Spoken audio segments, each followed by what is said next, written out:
Just imagine you've woken up with the world's worst headache. You've got important meetings at work, you can't miss it, you've got to get in, you just got to kind of suck it up.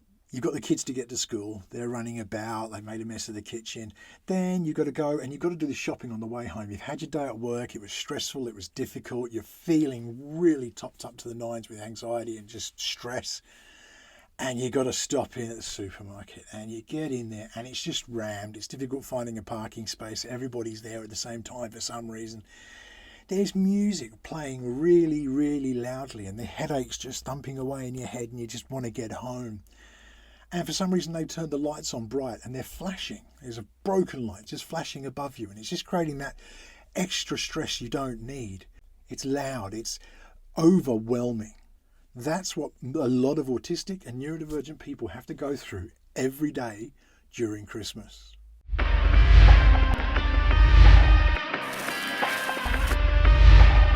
So what do we do about that? How do we help the loved ones in our life that might be neurodivergent to have an enjoyable time at Christmas like the rest of us would like to do? And it does mean making some compromises. So here's my top 10 things that we can do as parents, carers, loved ones of neurodivergent people to make their lives that little bit happier, that little bit better, that little bit more positive, and a little less stressful at Christmas. Number 1 is communicate your needs. Now this is one that it's come fairly naturally, but by the same token, it's something that we don't often think about beforehand. Christmas is a time we go and visit so many different people. We've got people coming over for Boxing Day and we've got family coming to see us, and in some cases we might spend some time over at a family member's house or a friend's house. And it's all very difficult. It's a break in routine and it's very dysregulating, especially if you've got a loved one who's neurodivergent who requires that routine. Communicating your needs with the people you're going to be seeing or the people who are going to be coming to you can be a really positive way to just make things that bit easier. If you're going to someone's house, ask, look, where are there toilets downstairs? The toilet's only upstairs. Can you send me some pictures even? So you can map out for your loved one, look, here you go. This is where we're going and this is what it's going to be like. Ask if they've got an area that you could just set aside as a quiet space. So if your loved one's getting a bit overwhelmed and they need to take a sensory break, there's somewhere they can go. You might even want to take with you some weighted blankets. Whatever it is that your loved one needs, make sure you've got it there and you're preparing the people you're seeing for that. Likewise, if they're coming to you, being able to explain, look, we're a neurospicy family, the new great phrase I've picked up from Ticker Pritchard, which I love. We're a neurospicy family. We do have some different needs. Just to prepare you, there may be times that someone goes off and has some quiet time. Please can we just make sure that they get that and that they're okay doing that and we don't make them feel judged for it or awkward about doing it. You might want to explain, we've not got lights this year. This is something that we do in our house. We've got a Christmas tree up with some very gentle lights. I can turn off at any point. I've got a smart plug plugged into it and I can just turn it off if things are getting too much. We keep it low key just because it brings that sensory need down. We're still acknowledging Christmas. We're still doing the things that like my son wants a Christmas tree and he wants that kind of stuff. His room, we've got him his own little Christmas tree. He's got his own lights in there. So his room is a nice area that he's got that he's celebrating Christmas with. But in the communal areas, we've toned it down because that's just what my daughter needs, and in fact my wife needs, to just make Christmas that little bit easier and that little less stressful. Number 2, understand and nurture your sensory needs or the needs of your loved one. For us, knowing my daughter, she doesn't do well when we're in a situation where there's too much noise, where there's too many bright lights. We've really adapted our Christmas to follow that through. So like I said before, we don't have lots of bright lights around. We don't have lots of flashing lights, things that would cause sensory overload or sensory dysregulation. They just help her keep in a nice, calm, even space. And she knows that she's got her room. It's her safe place in the house. She can go there anytime that she needs and she can regulate her emotions and her needs and her anxiety and then come and join us again. And if she needs, she can ask me to come up with her and I will do that. She often texts. We use text because it's just a way she can communicate without having to say what she's thinking, and it helps her sort it out and put it into a framing that she understands. And then I'm sort of ahead when I go and talk to her and see what we can do to help. Part of that as well is, as I said before about the shops, when you go shopping, pick a time that's suitable.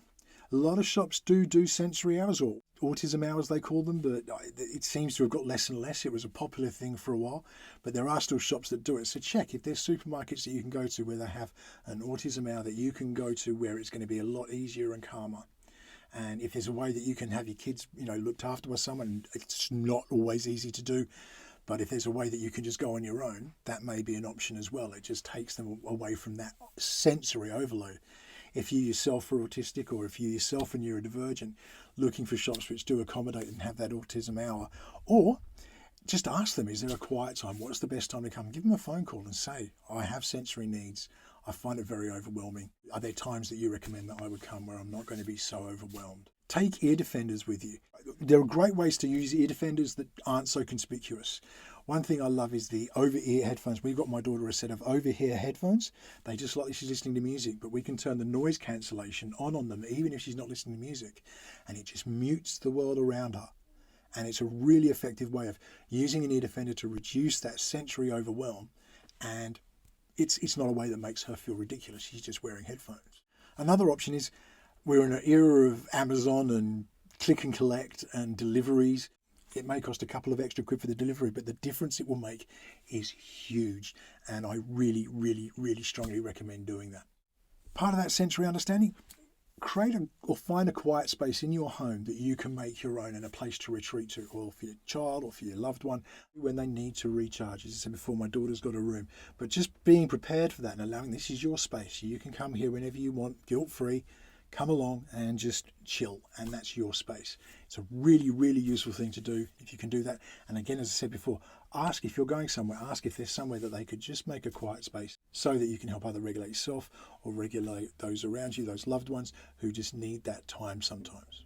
And pack a sensory toolkit. If you're going somewhere, have a little kit ready. Maybe you've got some fidget toys. Maybe you've got, Ticker Pritchard loves his blue tack. Maybe you've got something like just some headphones and some music that they can calm down to and retreat to.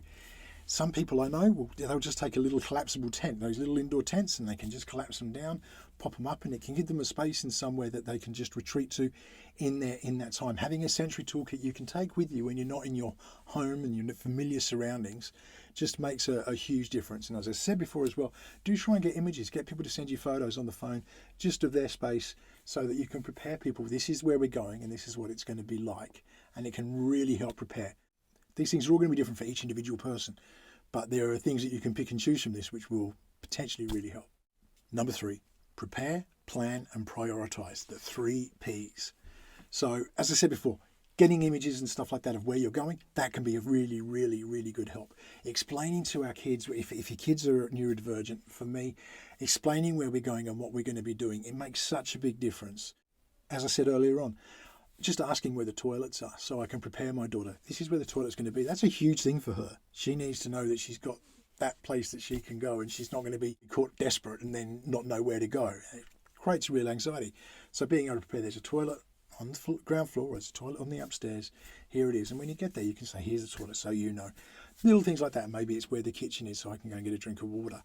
Any of those kind of things, they can be really, really helpful for just preparing our kids, our loved ones, or ourselves for the new environments that we're going to be entering into at this time of year. Some people may find it helpful to use a calendar, some kind of visual aid that you can use. My daughter needs that routine. She needs to be able to know what she's doing and what's coming up. Her mornings before school, she has it all planned out in her own head and she's in control of that. Part of the PDA, she needs to feel like she's in control. She's in control of what she does and how she does it, knowing that she's got to be out of the door at a certain time. And she set her own timetable up. For her, a visual one didn't help. It was actually making her more anxious, but for some people it may.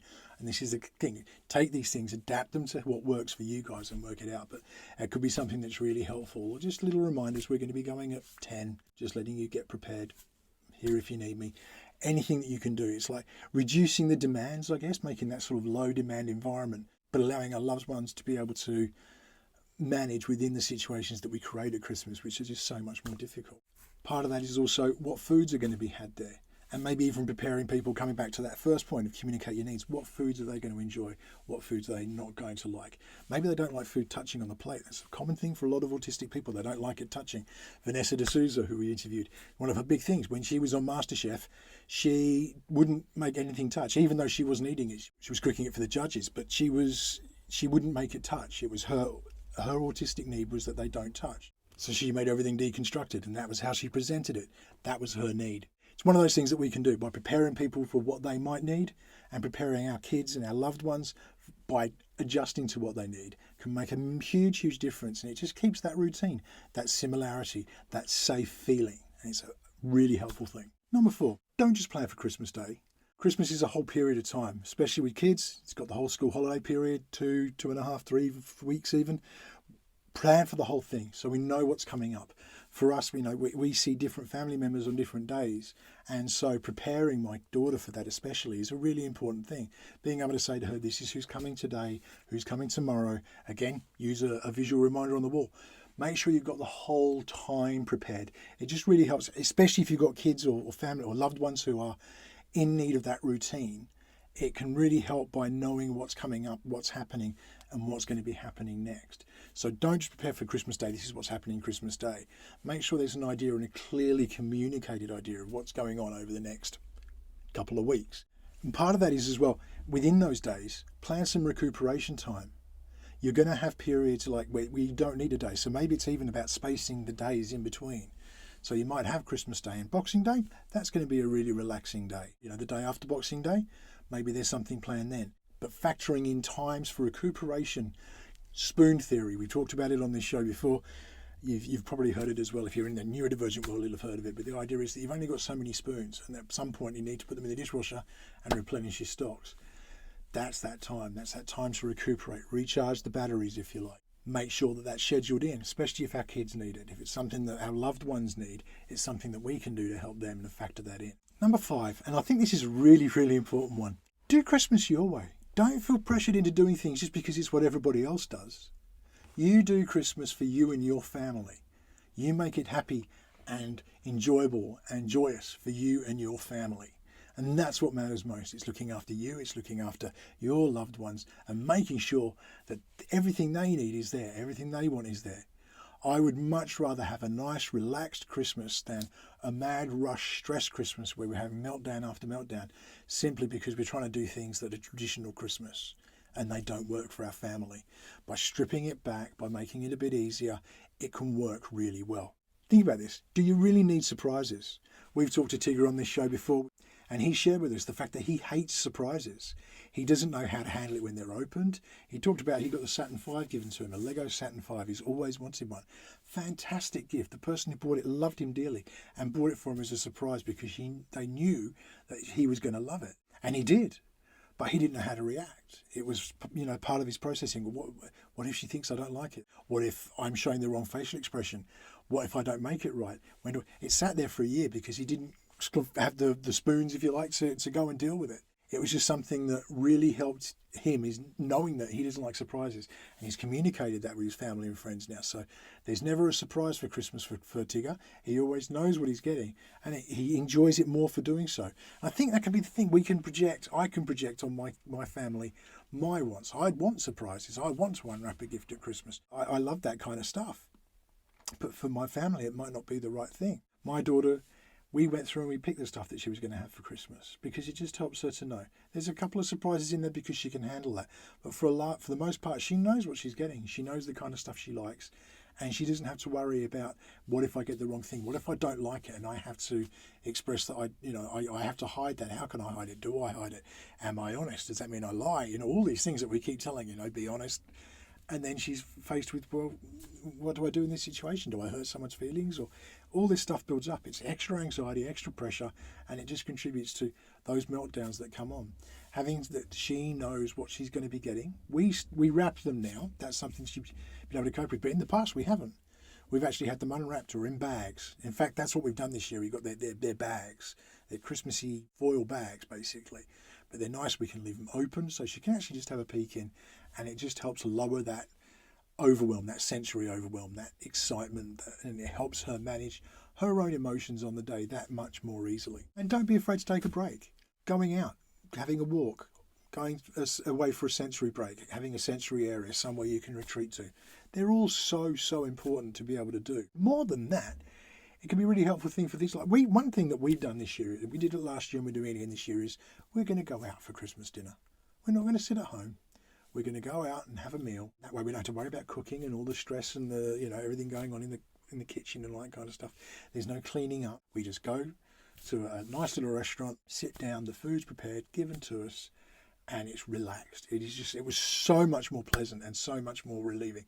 Not cheap, but actually when we worked it out compared to what it would cost buying a turkey or whatever they want to eat that particular Christmas, all the trimmings, all that kind of stuff. It actually worked out roughly about the same price just by going out. Number 6 is keep to your routines and maintain consistency.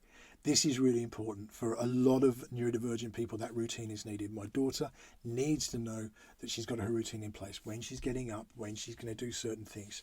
She has her mornings all planned out in her head, and she knows what she's doing and where she's going and how she's doing it. When we don't have that, so weekends, sometimes during school holidays, you can see her anxiety rising because we may not have every day prepared. She needs to just have that routine. So maintaining as much of your normal routine and consistency as you can will help embrace that safeness that is so necessary to feel. My daughter feels safe when she knows what's going on and she knows what's coming up next. Number 7, know your socialising capacity. And I mean this in a way that know your child's socialising capacity and also your own. For a lot of autistic people, if you're neurodivergent yourself, knowing your own social capacity is so important. That way you don't overdo it. You can factor in those breaks. It comes back to sort of having that timetable and knowing, am I going to have a break coming up here? Am I going to have a day off? And being able to factor those things in, it really helps because you know your own social capacity and you know what you can manage. If you know it's going to be a big family gathering and it's going to be too overwhelming, maybe you say, look, we might drop by for 10 minutes to say hi because we want to show everyone that we're there for Christmas and we love you guys. But we know that we won't be able to deal with it. It comes back to that number one thing, communicating your needs. So being able to say that and say, look, we're going to be there, we're going to come and say hi. Or even maybe say, we can't do it this year just because it's too much. What we'll do is make sure we catch up with you in the break at some point. However it works for you, whatever's going to work best for you, that's the way to present it and that's the way to deal with it. But knowing that you've got a certain capacity limit of your social needs, and if you're going to go beyond that, it's going to cause you issues. Or for your child, knowing your child's social capacity, knowing your loved one's social capacity really helps to bring in that equilibrium and can just make it that much more easy for you to get through this period without that anxiety and overwhelm just brewing over and becoming a meltdown or a shutdown or however the coping mechanism works. Number 8, now this is a big one, and it's one thing people don't realise. Utilise strategies to deal with guilt. Now this is so important because we can often feel really guilty that Christmas is different for us. My daughter will actually feel I'm ruining Christmas because I'm doing this and I'm doing that and you can't do the Christmas the way you do. We explain that really clearly. So, no, absolutely not. I love that you're happy. If you're having a happy Christmas and we're all having a happy Christmas, that's great. We want you here for Christmas. We want you to have an amazing Christmas, and that's where it all comes down to. Reduces the guilt, but we can also feel that when, come back to the communication, it can feel very guilty. I'm not going to this particular gathering because we can't cope with it. And you can feel like you're letting everyone down. You're not. What you're doing is preparing, for everybody else. It can be really an awkward situation, can't it? When someone's having a meltdown, you feel guilty that it's happened. And if it happens, that's another area of guilt that really needs to be focused on, because you're going to feel guilty. We were there and it all kicked off and whatever else. But no, if you've prepared everyone, you've talked to them, you've let them know we're a neurospicy family, we will have challenges. I'm going to keep an eye as much as possible, but that this may happen. Don't feel guilty. It's not your fault that this is a time of year that is that overwhelming for people. It's just not considered by the neurotypical world enough, the impact it has on neurodivergent people. You are not responsible for that. So get over that guilt, allow yourself to deal with it, and allow yourself to be free from that. Forgive yourself. It's so, so important. And on that, if you've got people coming over and they've got a neurospicy family, let them know you understand, that you're there for them. Let them know they don't need to feel guilty. It's not their fault. We talk about, it's the time of year of, compassion and giving. Best way you can give to a neurodivergent family is to show some compassion and understanding and let them know they're welcome and that you understand the differences that are there, and you will work with them to accommodate that. You can make such a difference in someone's life just by taking that approach. And that really leads into number 9, self-compassion. Look after you. I say this really especially for, I think, the parents and carers and the people who've got loved ones who are neurodivergent. You matter as well. Your well-being matters. Your mental health matters. Your own well-being is so important.